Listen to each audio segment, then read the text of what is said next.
दोस्तों, आज 5 मार्च का दिन है और आज का दिन पूरे विश्व में international day for डिसआर्मामेंट and non proliferation awareness के नाम से मनाया जाता है। यानी दुनिया में न्यूक्लियर वेपन्स और अन्य सैन्य हथियारों का प्रचार प्रसार ना हो, इसी को रोकने के लिए आज का दिन मनाया जाता है। दुनिया में दोस्तों 13,000 न्यूक्लियर वेपन्स हैं और अगर हम इनको रोकते नहीं हैं तो समूची मानवता जाति विनाश की कगार पर खड़ी हो जाती है।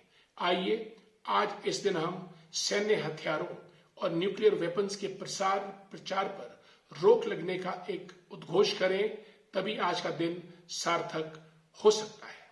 दोस्तों, आज के दिन अमेरिका, रूस, चीन, भारत सभी देशों को सैन्य संयम बरतने का अंदाज होना चाहिए। धन्यवाद।